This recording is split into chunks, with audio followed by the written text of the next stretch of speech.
என் அன்பான பக்தர்களே, இறைவனின் வார்த்தைகள் போற்றப்படட்டும். நான் சகோதரி பிரசிந்தா டோப்னோ. உங்கள் அனைவருக்கும் என் அன்பான வாழ்த்துக்கள்.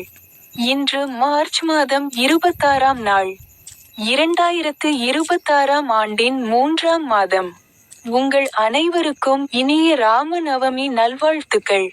அவருடைய போதனைகளில் ஒன்றிலிருந்து ஒரு பைபிள் வசனத்தை கேட்போம். புனித யோவான் நற்செய்தி, அதிகாரம் 19.